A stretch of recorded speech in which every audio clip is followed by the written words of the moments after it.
আসসালামু আলাইকুম রহমতুল্লাহি অবরকাতুহ। সম্মানিত দর্শক, বিএনপি তার রাজনৈতিক জীবনে একটা ঐতিহাসিক সংকটময় পরিস্থিতিতে পড়েছে। একইভাবে বিএনপির শীর্ষ নেতা জনাব তারেক রহমান এই মুহূর্তে তার জীবনের যে সবচেয়ে চ্যালেঞ্জ, এই চ্যালেঞ্জের মুখে তিনি পড়েছেন। তার যে সক্রিয় রাজনীতি, এটি ২০০১ সন থেকে যখন বিএনপি ক্ষমতায় এসেছিল। তো তার আগ থেকেই যেহেতু তিনি একটি রাজনৈতিক পরিবারের সন্তান, অর্থাৎ তার বাবা যখন আ রাষ্ট্রপতি হলেন, তখন থেকে রাজনীতি তিনি খুব ঘনিষ্ঠভাবে দেখে আসছেন। তার জীবন যেভাবে গড়ে উঠেছে, এখানে ট্র্যাজেডি, এখানে কমেডির চাইতে ট্র্যাজেডিটাই খুব বেশি। তিনি যে বয়সে এতিম হয়েছেন, অর্থাৎ তার বাবা যে নির্মমভাবে খুন হয়েছেন এবং যে বয়সে তিনি পিতৃহারা হয়েছেন। যেকোনো সন্তানের জন্য এটা একটা বিশাল মনোবেদনা এবং সেই মনোবেদনার মধ্যে তার কৈশোর কেটেছে। কৈশোর কাটার পরে তার পুরো কৈশোরের যে সময়টি, সেখান থেকে একেবারে যৌবনের যে প্রারম্ভ এরশাদের জমানাতে, তখন জিয়া পরিবারের উপরে যে রাজনৈতিক সন্ত্রাস চলেছে, জুলুম চলেছে, দমন চলেছে, পীড়ন চলেছে, ওটি জনাব তারেক রহমান এবং তার পরিবারের উপর নিদারুণ নেতিবাচক একটা যাকে বলা হয় প্রতিক্রিয়া তৈরি হয়েছে, ফ্রাস্ট্রেশন। এই যে ফ্রাস্ট্রেশন, এই ফ্রাস্ট্রেশন থেকে তিনি কখনো বের হতে পারবেন না মৃত্যু পর্যন্ত। এটা কেউ পারবে না, আপনিও পারবেন না, আমিও পারব না। এবং এখন পর্যন্ত তার জীবনের যে প্রাপ্তি, এমন কোনো প্রাপ্তি নেই যে প্রাপ্তির কারণে তার যে অতীতের দুঃখ, বেদনা, যেটাকে বলা হয় ট্র্যাজেডি, এরর অফ ট্র্যাজেডি, এটাকে তিনি অতিক্রম করতে পারেন। এরকম কোনো ঘটনা ঘটেনি। বিএনপি রাষ্ট্র ক্ষমতায় এসেছে ২ বার। কিন্তু সেই রাষ্ট্র ক্ষমতায় জনাব তারেক রহমানের যে স্যাটিসফ্যাকশন, তার যে তৃপ্তি, তার যে বিস্তৃতি, এটি হওয়ার পরিবর্তে বিএনপির ক্ষমতা গ্রহণ এবং ক্ষমতা হারানো, প্রায় সব ক্ষেত্রেই তাকে শারীরিকভাবে, মানসিকভাবে বিপর্যস্ত করে ফেলেছে। ১/১১ পর থেকে তিনি দেশের বাইরে আছেন।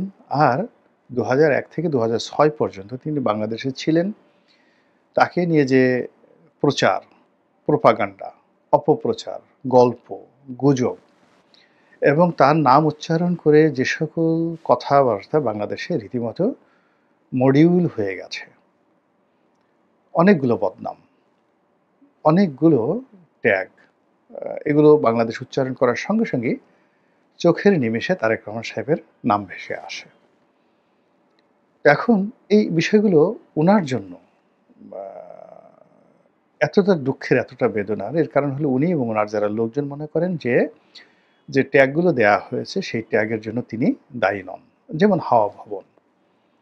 এখন হাওয়া ভবন বলতে আমরা এখন যে আয়নাঘরকে যতটা নির্মম নিষ্ঠুর মনে করি, তার চেয়েও খারাপ কিছু এই সমাজে প্রচলিত। কিন্তু বিএনপির যারা লোকজন তারা মনে করে যে ওখানে একটা গবেষণা সেল তৈরি করা হয়েছিল এবং দলটিকে আধুনিকভাবে পরিচালনা করার জন্য এবং আ ঠিক অনেকটা ওয়েস্টার্ন ক্যাটেগরিতে একটা ডাটাবেস তৈরি করার জন্য তারেক রহমান সাহেব এবং তার যারা লোকজন যে কাজ করেছেন হাওয়া ভবনে বসে, যেটা অনেকটা আওয়ামী লীগ জামানাতে সিআরআই এর মতো করে।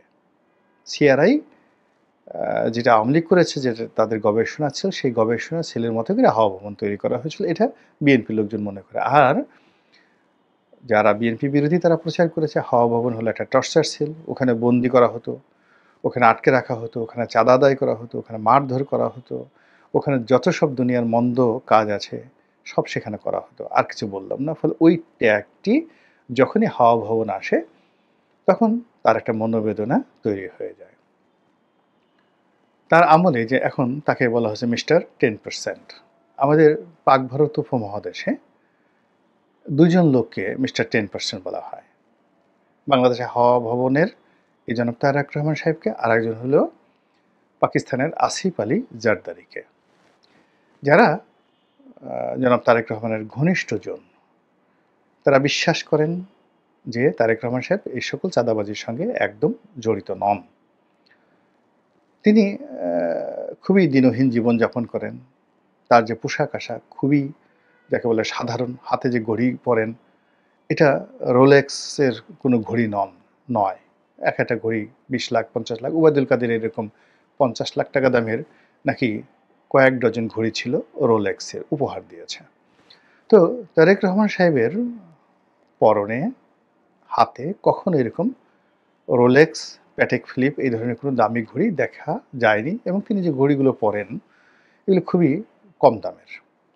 তিনি যে প্যান্টগুলো পরেন এগুলো ডানহিলের নয়, হার্মসের নয়, এগুলো হুগো বসের নয়, গেঞ্জিগুলো এরকম না, খুব সাধারণ জীবনযাপন করেন। তো একটা মানুষ যদি 10% করে টাকা নেন, এত হাজার হাজার কোটি টাকা নেন, টাকার গরম এমন একটা বিষয়, টাকার গরম কেউ লুকাতে পারে না। যৌবন যেমন মানুষ লুকাতে পারে না, নতুন পানিতে যেমন মাছগুলো মানে খুব লাফাতে থাকে, তেমনি মানুষের যখন টাকা হয় তার পোশাক আশাক, তার চাল চলন, কথাবার্তায় সব কিছুতে একটা টাকার ভাবসাব থাকে। শেখ হাসিনার জমানাতে শেখ হাসিনার একটা খুব কথা ছিল যে এখন অনেক এই জমানাতে একেবারে ফকিন্নির ছেলে মেয়েরাদের টাকা হয়েছে, এখন তাদের টাকা হওয়ার পর বডিগার্ড নিয়ে চলবে, তারপর সে গাড়িতে ভো ভো আওয়াজ লাগাবে, মসজিদে যাবে, সেখানে গিয়েও তারা এই ফুটানি দেখাবে। শেখ হাসিনার কথা মানে টাকা আসলে গোপন রাখা যায় না। তো তারেক রহমান সাহেবের যে টাকা 10%, যদি একটা সরকার চালায় সব কাজে রাষ্ট্রীয় কর্মে যদি তিনি 10% নিয়ে থাকেন, তাহলে ধরুন 2001 থেকে 2006 পর্যন্ত যত বাজেট হয়েছে তার 10% যোগ করেন, কত হাজার কোটি টাকা হয়। তো সেই টাকাগুলো কোথায় আছে? তো সেই টাকা দিয়ে কেন তিনি হীরামণি মুক্তা জহরত নিজের জন্য, তার কন্যার জন্য, তার স্ত্রীর জন্য কিনলেন না? তো এগুলো তার লোকজন বলেন। এবং তারেক রহমান সাহেব দুঃখ পান যখন তাকে এরকম চাঁদাবাজ বলা হয়, তাকে 10% বলা হয়, মিস্টার 10%, এবং অতীতে বলা হতো, আবারই এখন নতুন করে মিস্টার 10% বলে চরমোনাইয়ের পীর থেকে শুরু করে অন্যান্য যারা আছেন, জামাতের লোকজন আছেন, তারা আবার তাকে মিস্টার 10% বলার চেষ্টা করছেন। এগুলো আসলে তাকে খুব আহত করে। এরপরে তিনি দীর্ঘদিন যাবৎ প্রবাসে আছেন। তার মা জেলে ছিলেন। এই সময়ের মধ্যে তার ভাই মারা গেছেন, এবং কোকোকে তিনি খুবই স্নেহ করতেন, ভীষণ রকম স্নেহ করতেন, অসাধারণ স্নেহ করতেন। তো রাজনীতির এই গ্যাড়াকলে বসে তিনি তার ভাইয়ের যে যে শেষকৃত্য, এটাতে তিনি অংশগ্রহণ করতে পারেন নাই। তার মায়ের সঙ্গে তার দীর্ঘদিন পরে দেখা সাক্ষাৎ হলো। যেকোনো সন্তান এবং আ মায়ের সঙ্গে যে একটা অনবদ্য সম্পর্ক থাকে, সেই সম্পর্কটা তারেক রহমান সাহেবের জন্য ট্র্যাজেডি। তো ফলে তার জীবনে প্রাপ্তিটা কি? তিনি কি পেয়েছেন? মধ্যে একাগারের সময় তার সঙ্গে যে নির্মম নিষ্ঠুর আচরণ করা হয়েছে, তাকে কারারুদ্ধ করা হয়েছে, তার উপর জুলুম চলেছে, অত্যাচার চলেছে। বাংলাদেশে যদি তাকে আরো 1000 বছর প্রধানমন্ত্রী বানানো হয়, তিনি থাকেন। কিন্তু ওই যে তাকে ফ্যানের সঙ্গে টানিয়ে যে ছবিগুলো আমরা দেখি, জুলুম করা হয়েছে, নির্যাতন করা হয়েছে, বলা হচ্ছে তার মেরুদণ্ডের হাড় ভেঙে দেওয়া হয়েছে, এবং এটা নিয়ে রাজনৈতিক যারা প্রতিপক্ষ তারা যেভাবে ট্রল করছে, মাজা ভেঙে দিয়েছে, মিলিটারি মাজা ভেঙে দিয়েছে, এই কথাগুলো তার কানে যখন যায় এটা মারাত্মক বেদনা তৈরি করে, এবং সেই বেদনা নিয়েই কিন্তু তিনি রাজনীতি করে যাচ্ছেন সে 2001 সন থেকে আজ অবধি সরাসরি। মানে কত বছর হলো? 25 বছর। তো এই 25 বছর সরাসরি জাতীয় রাজনীতি করছেন এবং দলটিকে শীর্ষ পর্যায়ে নেতৃত্ব দিচ্ছেন, তাও 15 বছর হলো। যেদিন তিনি প্রথম যুগ্ম মহাসচিব হলেন, তারপরে শেষে তিনি ভারপ্রাপ্ত চেয়ারপারসন হলেন। মানে পুরো দলটা তো তিনিই চালাচ্ছেন। তো এই চালানোর মধ্যে তার জীবনে চ্যালেঞ্জ এসেছে। লন্ডনে আপনি কি মনে করেন শেখ হাসিনার যারা লোকজন রয়েছেন তারা কি তাকে লাঞ্ছিত করার জন্য ওখানে মাস্তান নিয়োগ করেনি? তারা কি তাকে মেরে ফেলানোর জন্য চেষ্টা করেনি? তারা কি তাকে লন্ডন থেকে ধরে এনে বাংলাদেশে বিচার করার জন্য চেষ্টা করেনি? সর্বোচ্চ চেষ্টা করেছে। সফল হয়নি, কিন্তু এই জিনিসগুলো তো তারেক রহমান সাহেবের কানে গেছে, এবং তিনি বারবার আহত হয়েছেন, বেদনায় ভারাক্রান্ত হয়েছেন। সব মিলিয়ে তার এই যে বয়সটি, চোখের দিকে তাকিয়ে দেখবেন তিনি বুড়ো হয়ে গেছেন। তার ১০ বছর আগের যে ছবি ছিল, ঠিক ঐরকম যে একটা হাস্যোজ্জ্বল গ্লিসারিং ছবি নেই। তিনি আগের মতো ধৈর্য রাখতে পারছেন না। সব মিলিয়ে এই যে ২০২৫ সন, এই ২০২৫ সনের এই জুলাই আগস্টের এই সময়টিতে তার জন্য যে সংকট তৈরি করেছে, সেখানে অতীতের তার জন্মের পর থেকে যে সংকটগুলো, যে পেইনগুলো তাকে বাধা দিচ্ছিল, তাকে কষ্ট দিচ্ছিল, তাকে আহত করছিল, সেই সবগুলো একত্র হয়ে গেছে। মানে যেমন ধরেন একটা পিঁপড়ায় কামড় দিল, একটা মৌমাছি কামড় দিল, এগুলো শরীরের মধ্যে জমা থাকে। যেই একটা সাপে কামড় দেয়, অমনি সমস্ত বিষগুলো একত্র হয়ে মানুষকে আক্রমণ করে বসে। তো তারেক রহমান সাহেবের যে সারা জীবনের বেদনা, কষ্ট, এই বেদনাগুলো যখন তিনি স্বপ্ন দেখছিলেন যে এগুলো এখন আর থাকবে না। তার জন্য একটা সুসময় আসবে, তিনি প্রধানমন্ত্রী হবেন, তাকে দেশকে নিয়ে তিনি অনেক চিন্তা করেছেন, তার দল চিন্তা করেছে, তার পরিবার স্বপ্ন দেখেছে, তার নেতাকর্মীরা স্বপ্ন দেখেছে।